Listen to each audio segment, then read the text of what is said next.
call this meeting.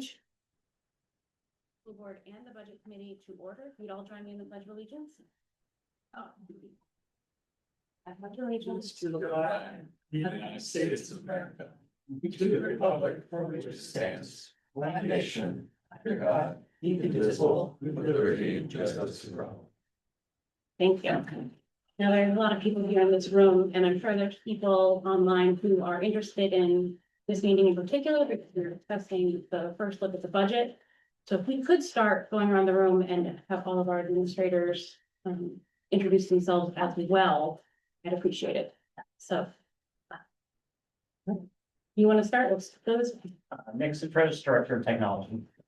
Ms. Young, Assistant Superintendent of CIA. Lori Schmidt, Business Administrator. Misty Bushy, Executive Superintendent. Continuing this way. All the way. Jamie Teague, at-large representative residing in Walpole. Alyssa Bascom, Chair of this board, at large, but from Charleston. Sarah Vogel, I represent Natworth. Kevin Keith, I represent Langdon Public School Board. Charles Street, Walpole rep. Karen Schwabe, Alstead rep. Shelley Andrews, Charlestown. Amanda Chafee, I'm the rep from Langdon for the budget committee. Steve Alessio, the rep from Walpole for the budget committee. Garrett Neal, Budget Committee at Large, residing in Charlestown. Chris Bolden, Budget Committee, Charlestown. Suzanne Clark, Budget Committee, Alstead. If we could have our student reps introduce themselves at this point. O'Connor, student reps. I'm Abby Jarvis and I'm also one of the student reps. Thank you. Brad Pettis, I'm the Assistant Principal at the high school. Bill Nicky, Human Resources. Andrew Reagan, Special Education Director. Jesse Willishaw, Primary School. Joey Carter, Assistant Facilities Director. Bill Bottom, Facilities Director. Justin Casarino, Principal of the Walpole Attendance Area. Kevin Hicks, Principal of the Alstead Attendance Area. Sarah Edmonds, Principal of the High School. All right, thank you all very much. Our first order of business, I'm going to hand right over to our BA Lori for our first look at the budget. Alrighty, let's see.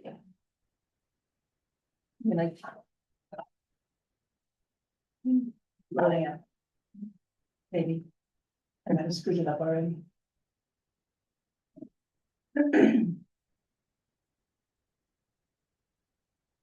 Okay, great. So this is a first look and it is, it's the end of October. I don't have my, final numbers from the state for revenues, which is pretty significant in really finalizing the budget. But we wanted to try to get it started a little bit earlier this year than has happened in the past. This is a higher level overview. I know that there will be questions and, at the end of the slide presentation, we have, a link for the process in which we're requesting the questions be submitted. That'll just help us manage the flow of data. Make sure that we respond to everybody, and I apologize, trying desperately not to get sick at this time of the year. Okay. All right, so I wanted to start out with enrollment. As you can see, our enrollment has been declining. We do look at this every year, and we looked at it by communities and buildings. And when I send you your electronic budget binder, I'll have some more in-depth analysis of the enrollment numbers. But you can see that we went from 1394 in the 24-25 school year to our beginning of numbers, year numbers that were just certified, I believe, this past week. For this school year, we're down to 1335. So knowing this, it was, in the back of the mind, as we each prepared our budgets. Here are some of our primary impact factors for this year. Our health insurance increase on average was 21%. We offer 4 different plans, I believe, and the range was from 18 to 28%, but it averaged out based on at 21%. And when I initially looked at our current subscriptions and figured out what the impact would be, it was about an $800,000 increase over our current subscription levels. When we pulled the budget together, we found that the variance from year to year budget was only $650,000. So that's still quite significant, but it's not as bad as the $880,000. So I just wanted to, I know that I had put out that other number earlier, so I just wanted to address that so you understand the difference. This is our second year of our support contract, and we standardized that on our warrant article last year. And so those increases are coming in at $269,000. We have significant increase in our special education out of district placements this year. So that was resulting in about $500,000 of an increase in our tuition and residential costs for the special education. And then this year is teacher contracts as well. So while that's not built into the budget yet, because of course we don't know what that will look like, it's important to remember that none of the teachers have increases built into the budget as they would customarily. I did budget for lane changes. That's still a contractual obligation, whether the contract is renewed or not, that's still in place where they do still obtain their lane changes. So we have some additions to staffing needs. We have a one-to-one para need at the high school, and that's added into the budget. We had a vacant position with our library assistant for well, I think last year, it's probably longer than last year. Anyway, we've been having a difficult time finding that. So we thought about solutions, and we're sharing a library assistant between the two Charlestown schools. So we did need to add some hours for that. And you'll see in a later slide that we removed we're eliminating the primary library assistant. So overall, it's a savings. Currently, our paras at the middle school in Charlestown aren't there for the entire time period in which our students are there. So students might arrive before the paras do, or the paras might need to leave before the students go if there's a late bus. So we were asked to add in time to ensure that the paras can be there for the full day, so the students can have the support that they need from start to finish. So that was a small increase. The larger increase here is the addition of a full-time CTE director for the high school. We are requesting that. Last year, we did come to you with this, and we've talked about it since then as well. We would like to expand our program for student interests and needs. And to do so, to really fully vet out the new offerings and what that structure would look like, we do need to bring on a full-time director in advance. Right now, we have a part-time director, and it's just not been possible to really plan out and map new subject matters and concentrations that the students are interested in. And by doing this, we feel like we're going to be able to attract students from our I think Monadnock is participating as well, but from Keene and Monadnock. You know, maybe our students will be more interested in the programs that we have here, and we wouldn't have that offsetting cost to our districts. And it seems like there was something else there that I wanted to share, but we have vacancies and eliminated positions. So we have reduced the budget. So the budget that's being presented to you, the summary and the detail when you receive it, it's already factored in some elimination of positions and vacancies. And we've done this through attrition and the vacant positions that are already in existence. We do have a few people that have retired or have announced their intent to retire. We've received written communication from some of them. If we've received written communication, the position, if it's going to be filled again, we would remove the position at the higher cost, and then we have an average that we use for, depending upon the position. We use that average for, the salary and a two-person salary and a two-person health and, dental, for costs.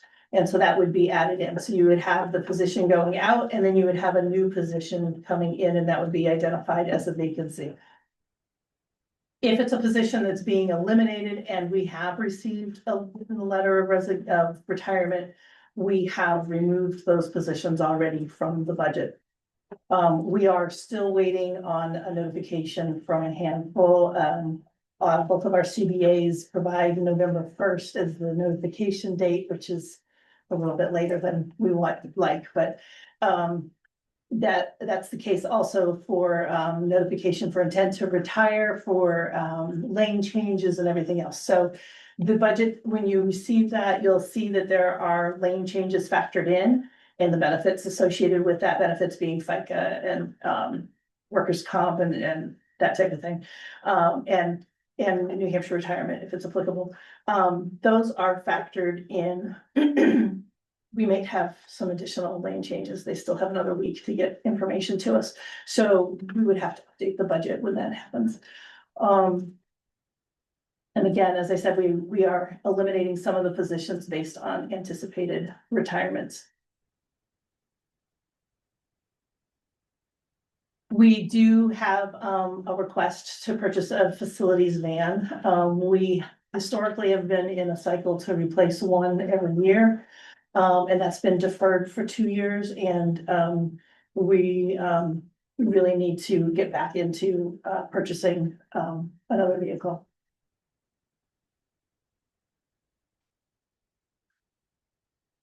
So we also have some items with transportation and facility decreases for various energies, our propane, our pellets, we entered into a new contract for electricity, so we used, like a 3-year average for usage and the new rates. If I recall correctly, our snowplow quotes have not come in yet, or they have just come in, and so those, I don't think that's updated yet in the budget. We would want to update that as soon as we receive them. We just didn't have it when I pulled this together. We've been looking seriously at our softwares and the usage of them, and to analyze the benefit and, are we maximizing our buying power? Is it something that we're using district-wide or not? Is there something better, different, less, that's, less costly? So there have been some changes there as well. Here's what everybody's waiting for. The initial proposed budget at this time has a 3.8% increase in the general fund. Now, I've reflected this, the prior year budget, it includes our transfers to capital reserve funds and it includes capital improvement projects.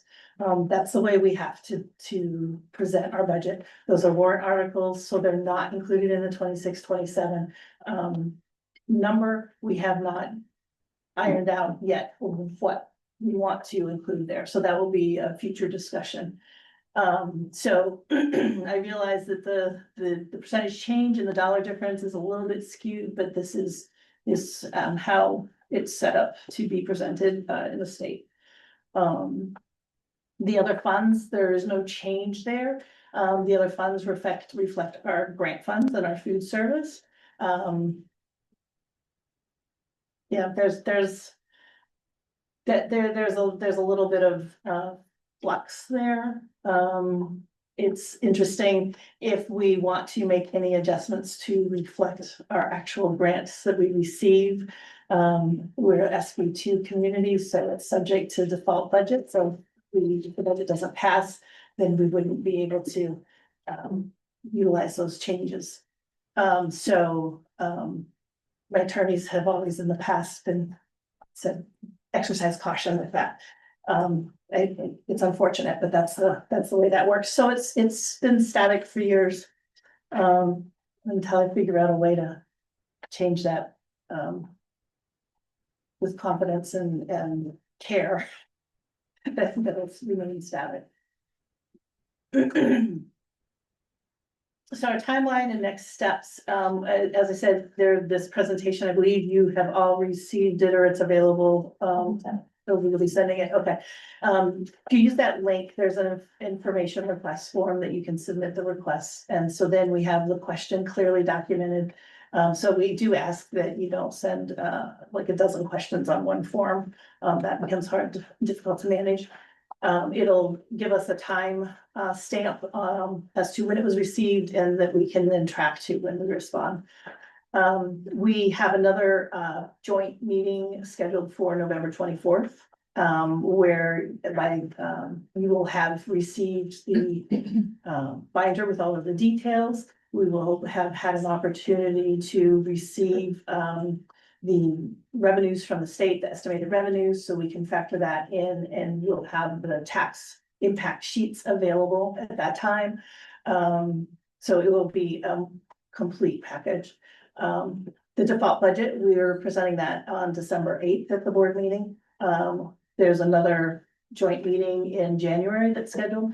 And then while we don't anticipate going to this link, the final day for negotiating cost items is in January. It's the day before the budget hearing, so we really do need to have that finalized far in advance of that date. And then the deliberative session is scheduled for February 2nd.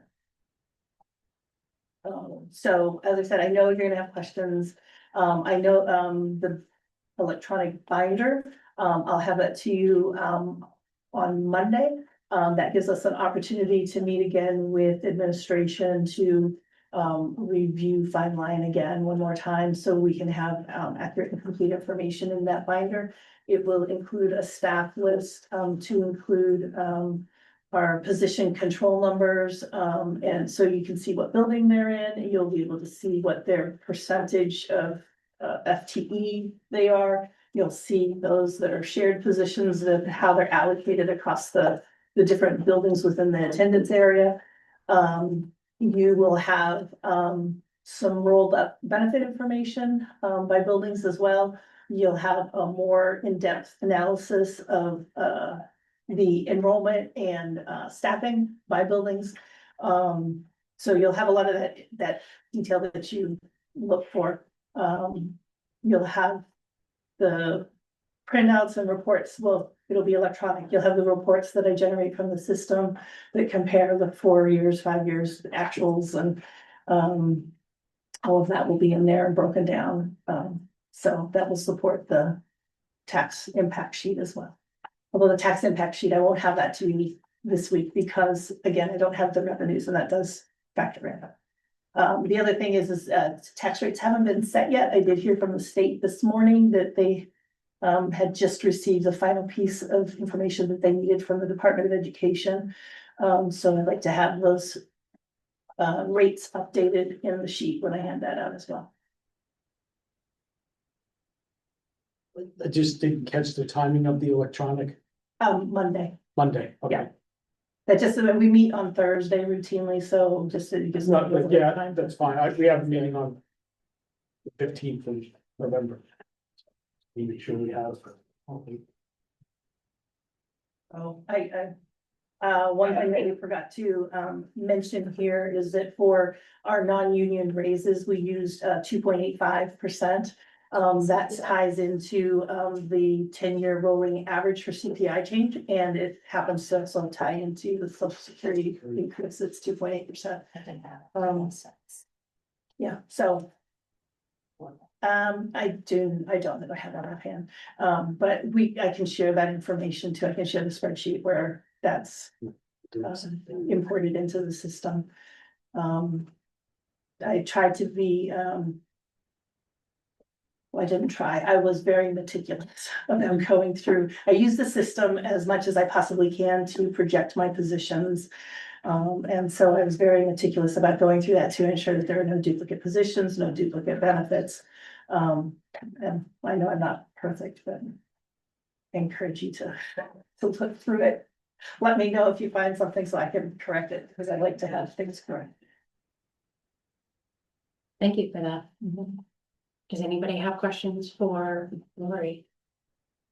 We're knitting them, right? Where is the information request form located? I'm gonna, as soon as I send you this presentation, it's at the end of that presentation, the link for it. Perfect, thank you. You're welcome. And Misty, if I'm not mistaken, that's the form that we have been using. The budget committee is used to using it. Yeah. Steve's used it a few times. So, yeah. I would appreciate if you could prioritize the budget committee's questions. You know what, at this point in time of the year, that absolutely will be a priority. Thank you. Closing year in was a priority before. Go ahead, Jamie. So just general, these aren't like questions Mhm. on the data, this is just a general thought on. I don't know if we'll get it in this format, so I guess I'm just sharing what I think might be helpful. Mhm. Okay, not specific questions. On the additions, you said it included lane changes, so I think for the budget committee, if we could have a total dollar amount of what that is, yeah. New FTE that you showed us about CTE director, if that, just make clear if whether that dollar amount's the difference between the halftime and what the other one is. Yes. Vacancies and eliminated positions. If, as much as you can, the who and the where, I know that sometimes people haven't been notified yet and you don't wanna freak anybody out, so. Right, that was part of Yeah, the I got it, high I level get it. today. Yeah, so like even how do you, like what realm, teacher Mhm. realm, aid realm, whatever. And the same with the anticipated retirements, you know, and I get it, usually we don't give out names until like January, because, yeah. So of the anticipated retirements and the notifications, Mr. Bobby is the only one that's going to be getting a pay up. Oh, okay, So, okay, so that's the only one that would have a, okay. Yeah. Yeah, got it. Yeah, that's it, I thank you, it was very well done in my eyes. Thank you. okay. I have a question about the, back a couple of things, you had the support and other services, which was $14 million, which was. You know, is that broken out in the book, this book, in the electronic book as well? Mhm, What all those positions mhm. are? Yes. Okay. So it's student support services, so guidance, nurse, psychologist, speech. Our SRO, I believe, is there as well, Excel is not, so those type of things, there are transfers for food service, our capital projects. The other thing that I'm wanting to include in the binder that, as you know, we've been, getting systems back in place, and, so we have been behind with our capital reserve withdrawals. And so we, I believe that all those requests are now up to date, and so we can have like true balances, even if it's our most recent balance that we've been notified, which may be June, it might be September, less our actual requests and not anticipated requests. So that information will be available for you as well with, the capital projects that we, want to entertain. And for capital projects, it doesn't go on a capital project list and request unless it's over 10,000 and aligns with our depreciation policy that we recently adopted. And as part of that justification for the full-time CTE, are you listing how much we charge out of district students to participate in CTE so that maybe they can come up with a cost benefit analysis of a break even? Revenue offsets. I can do that. Just makes, it's gonna be, we did that when we did, the focus program. Yeah, I think it could make it a. I think the one thing with the CTE director, some of the salary is covered under a grant right now, it's approximately 25,000. As you increase programs, you do increase revenue. You hit a certain point that it bumps up quite high. So right now, say that it's $80,000 we get for Perkins. If we increase our program offerings to a certain point, it will bump it up quite a bit more. The piece that we are struggling with is the statement give us a determination, especially with all the grants coming in and what's happening at the state and federal level, what that really means as we move forward. So that's kind of a sticking point for us. But you can have some offset with the grant and other components, including students coming in. So with that CTE program, sorry, I stuck on it.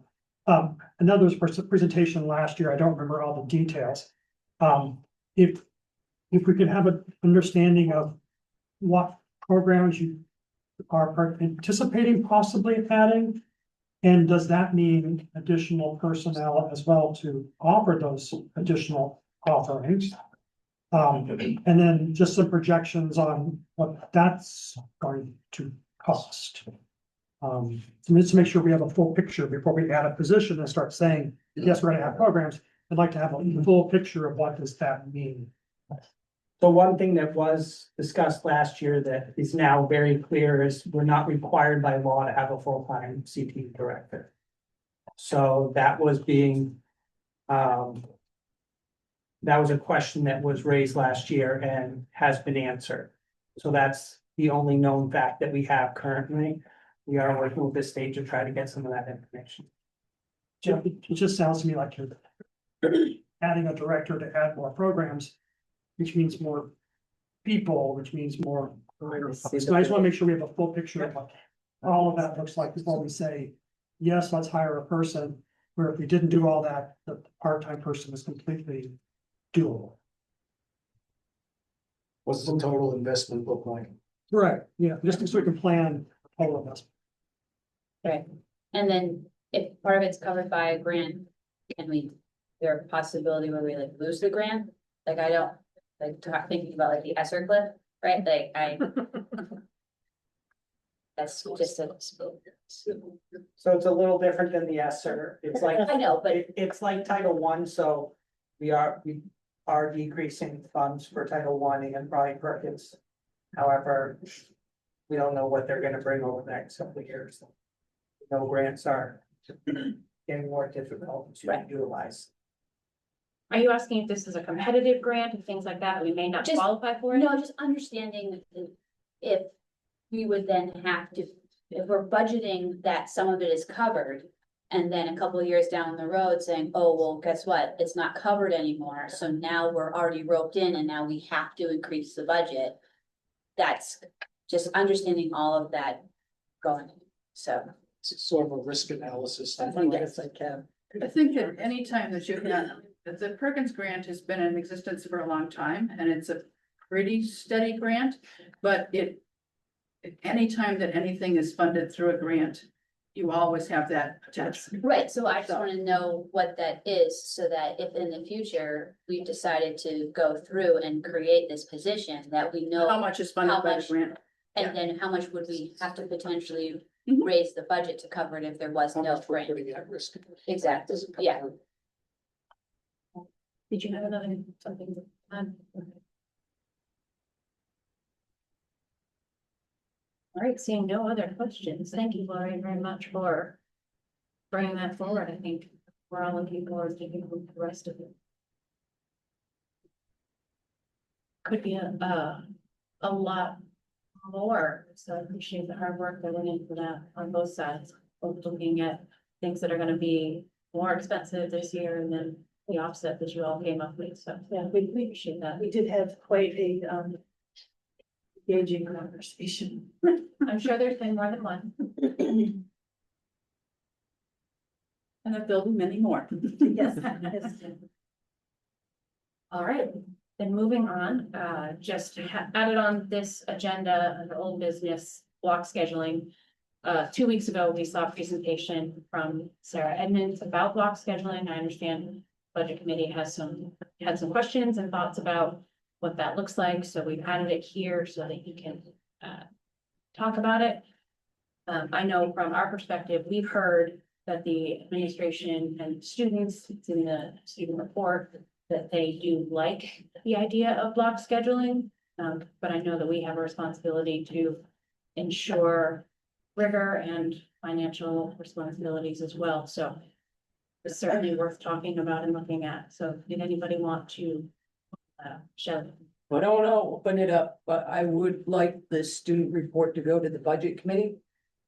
And because I do think it's extremely relevant to the block scheduling, since these are the individuals that it will be affecting, and they are reaching out to other individuals that may or may not have done the survey, right? So, I think their feedback is really important for the budget committee to have. You didn't get it? But you can, okay. I agree. You should have it. I forwarded It's a good it that report. night.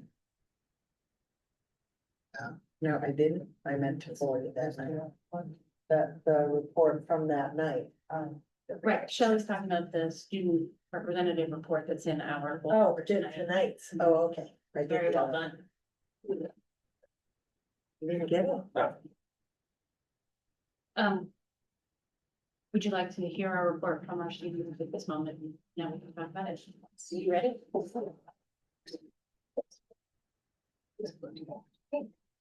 gonna go to the podium.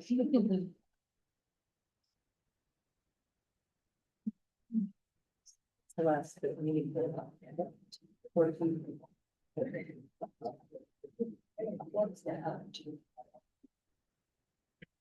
All right, so let's start the report.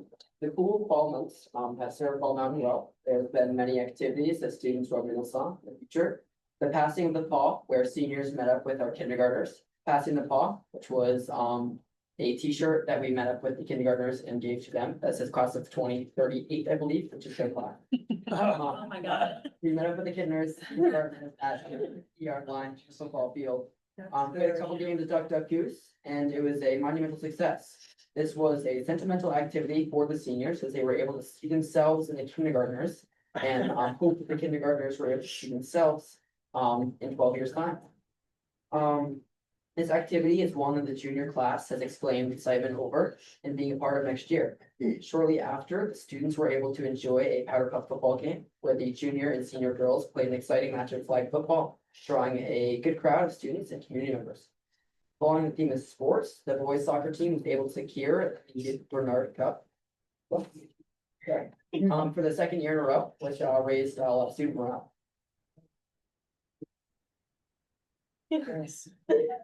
One thing that I've been in conversation with the students is a talk about changing the block schedule. Many students have expressed their passion and love for our block schedule. One of our former Stevens students stated, "Coming from a period schedule, I love the block schedule. After some further discussion with other students, it allows more time for in-class learning, and it also offers a better preparation for college, as most colleges are on the semester schedule where you swap classes after the semester. However, a lot of students have expressed how they would love to cut our 4 blocks shorter and enhance our team, as students who actually utilize the team find it very helpful. Some of our AP students have explained that having 8 classes would keep them much more busy and hold them from sports and after-school jobs or activities." On the other hand, the spirit of Halloween, class advisors have been hard at work decorating their classroom doors in a school-wide competition. Finally, the students are also looking forward to next Friday, the 31st, which is Halloween.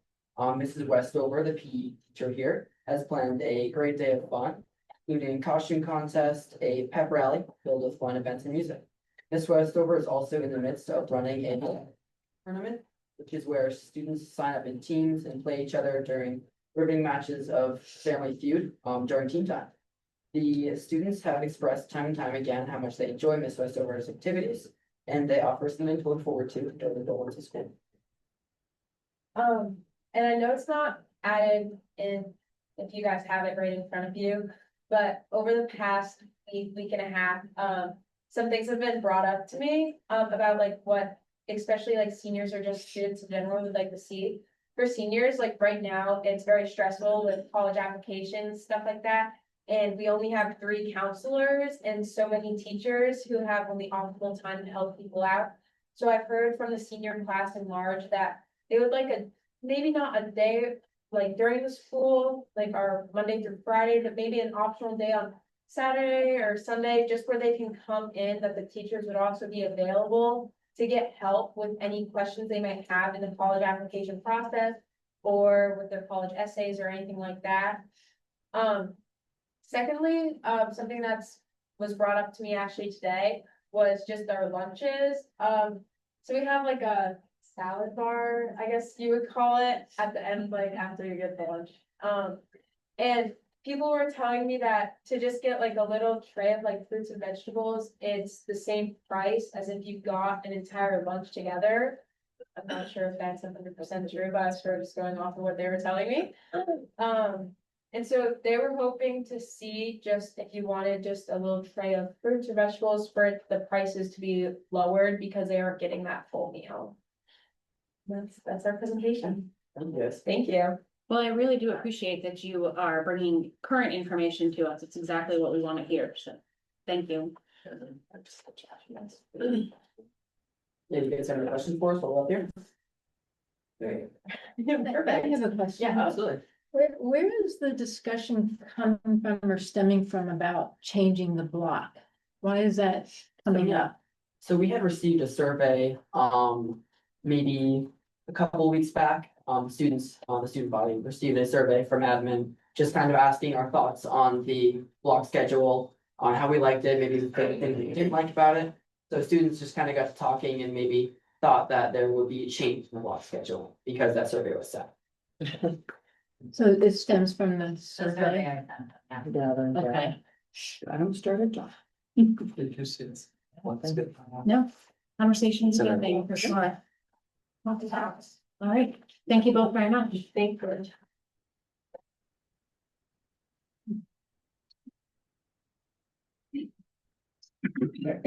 So did any members of the budget committee have questions on the block scheduling to ask of our principal while she's here?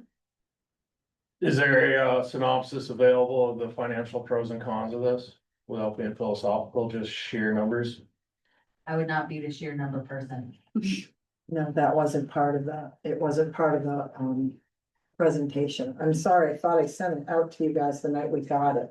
I actually shared all of our stuff that we did at the budget committee with the administration that night because they weren't sure that they had received it. I only ask because I'm sure there's financial pros and cons. Right, so I shared those documents with the administration that, we had discussed at the budget committee.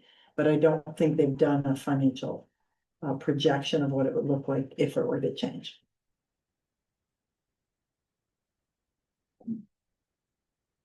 So interesting thought. I don't know. I would have to think about even how to go about that.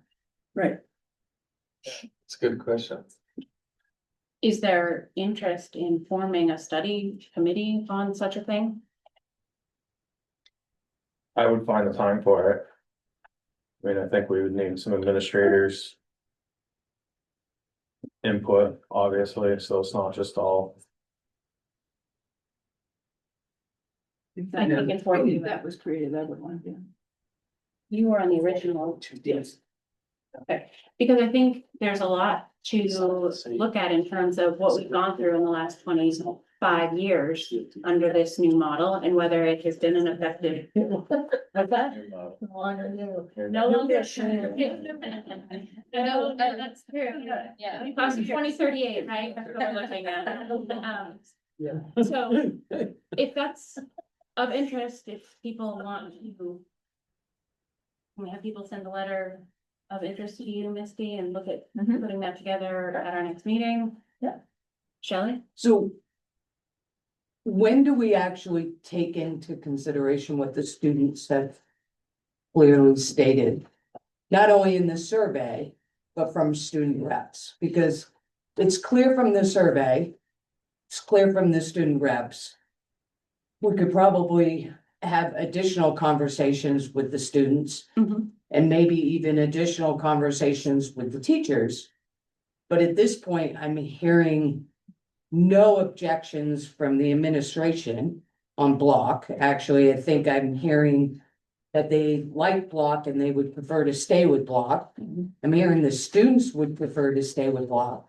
So I'm not really sure why we would continue to go down the road of possibly changing it if we haven't heard anything stating that anybody who uses the block schedule actually wants to change it. Go ahead. So, good point. And I just shared the presentation with you, and I think Misty probably did too. I don't think that, I should talk for myself. I don't think I'm looking to change any of the programming at the high school. I think, and the budget committee can speak to them for themselves, but I think the thought process on looking at it, whether it's committee or not, is just to be aware of what, if there is, and you know, it's kind of like when you data mine anything, right? There's proof on both sides, right? And doesn't mean that it's gonna prove that it's more expensive or not more expensive. You know, there are people who have written multitudes of, presentations about it. But I think just from their standpoint that they would just want to see what the comparisons are. I, as a sitting school board member, would not want to change our programming personally. No, and, it's a good point that that's not exactly our purview, like, we're not bringing that to the administration and saying, we want you to do this, but I think we've had the presentation given to us. It wasn't 100% one way or another, and so there are people who have ideas and opinions about what it might look like in a different model. And I think we have an obligation to look at what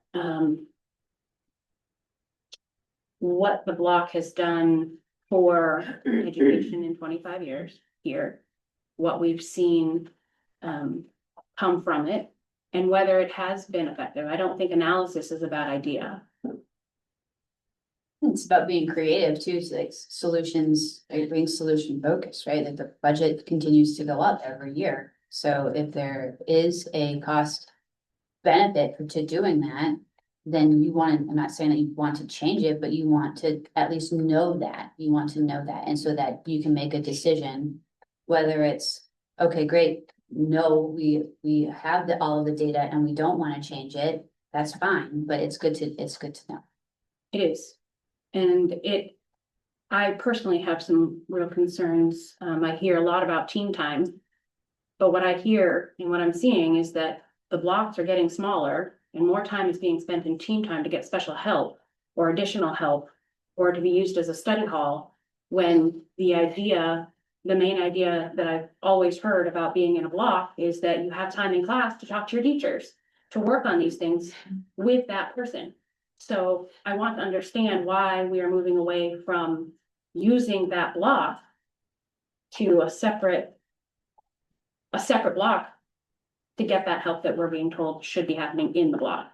And so that's something I think we all need to explore. So are we gonna explore that when we look at it financially, or are we just looking at it financially? No, I think it needs to be an analysis of both things. Our job as a school board is to make sure that our students are getting educated, like to offer them the very best opportunities to go out into the world with the skills they need. And so looking at what we're offering them and how we're presenting it to them, I think is worthy of study. The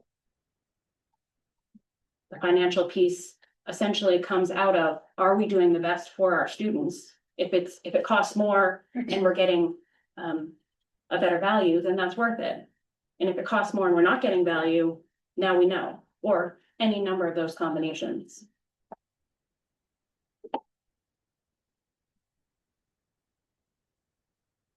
Go ahead, Jamie.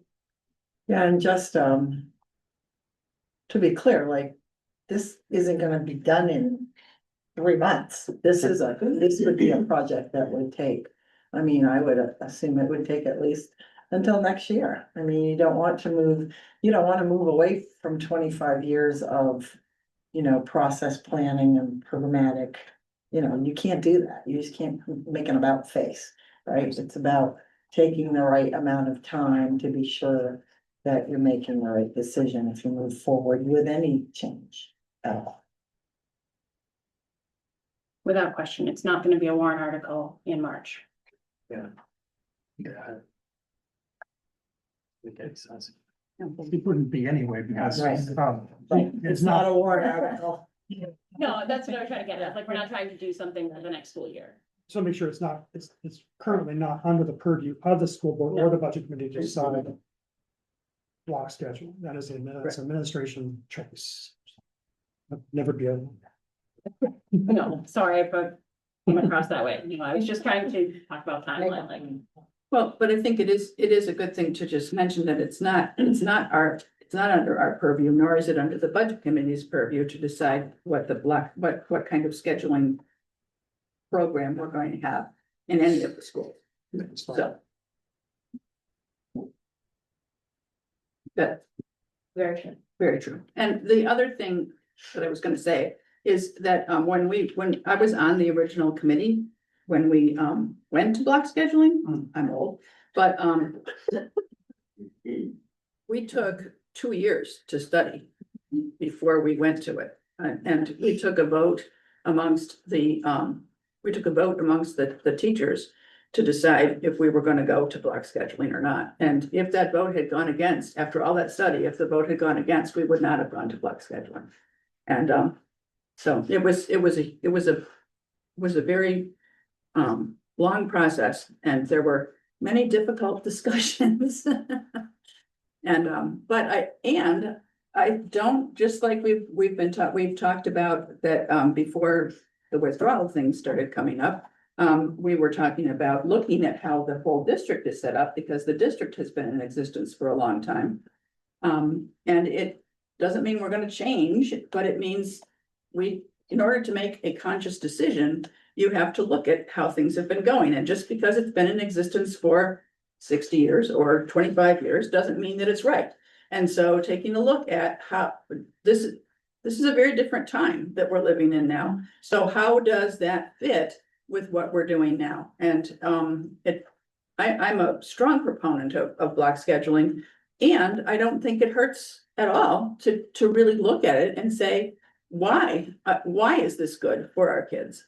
And yes, it has shown to be more expensive. So why is that good for our kids? And why would that be a good thing for us to do? And because we need to be able to be responsible to our taxpayers and say, yes, this is something that is a little bit more expensive, and we've thought about it, and we can say, these are the benefits to it, and these are the spots where we need to work out some itches. But overall, this is the benefit. I don't think that would be a bad thing. My only suggestion is to do a rough magnitude of cost change. And if it isn't significant, just put it off to the side. Yeah. We got a lot of things to do right now. Don't spend a hell of a lot of time trying to look for nickels and dimes, but if it's a difference between, I don't know, $1 and $500, that's something to look at, but I don't think it's gonna be that kind of magnitude. But I think that's where I'm coming from, like, there is a whole lot on our plate. And I just don't wanna get bogged down, and we still have the articles of agreement that we still need to work on, that we still need to present changes to our taxpayers. So just like to sometimes keep our eye on one ball at a time instead of I can 35. appreciate that. Maybe I'm a little different. I'm not even looking at the financial piece of it at the moment. It is, for me, it is more about what we're offering as the education and what our kids are experiencing and whether they are actually prepared with that model. So neither here nor there, I don't have an opinion that says it's terrible or it's wonderful. I just think it's time to look at it after having had it. So if I am in the minority, I am perfectly content with that. But if people want to study it and bring it forward, then I think we should do it. Yes, Chris. Jamie, was it my information that you forwarded to the board? It was. Thank you. So. What was shared at our meetings? Yeah. So if there are people who are interested, if there's people online who are interested in looking at what this is in the district as maybe even that quick down and dirty study, reach out to Misty. And we'll see if we can put something short together, and if it looks like it's something we should go further, we can have more conversation. All right, thank you for entertaining. Do we have any member of the public who'd like to speak? I don't know. All right, seeing none, the only other, well, our next order of business is non-public. Do you want to move non-public to the end of the meeting so that everybody else can exit? Can I have a motion on that if that's the will of the board? I move to move non-public to the end of the agenda. Can I have a second? All right, for the board members, since this is a joint meeting, I don't know if we all vote on that. No. What's that? Hold on one second. Okay. So you're asking to move it to the end of the meeting, aren't we? Are you talking about non-public? Yeah, we have that non-public before we have admin report. And then of treasurer- course it's just information. Oh, and then This adjourn. is the end of the meeting. So I'm trying to, We don't need to approve the treasurer report. there's no treasurer's report. They're not gonna talk to them. Took it out. Maybe our Just admins print would it. like to speak. Maybe. Yeah. Maybe. I was just trying to figure out what else. to- No, I don't think they did. You're moving. It's like- There's not a single face over there that said, yes, I would like to speak. So, oh, Mr. Hicks wants to speak, I'm sure. Or if there were any questions from the board or the budget committee on those reports. Well, seeing none, then Will Ritzel I'm moved that we move into non-public for A and B. Or A and K, I'm sorry. I saw the big A and big B, so A and K. Can I have a second? Second. All in favor? Aye. Any opposed? Seeing none. For everybody who will not be here when we get out, thank you for coming.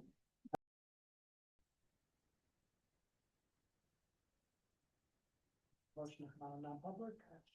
All in favor? Any opposed? Seeing none, thank you very much. I make a motion to accept the MOU with the state police to provide support for high school. Do I have a second? So moved. Thank you very much. Any discussion? Seeing none, all in favor? Aye. Any opposed? All right, thank you very much. We appreciate their attention here. I make a motion to adjourn. Any second? Second. All in favor? Aye. All right, thank you very much. Wow, we got a lot of.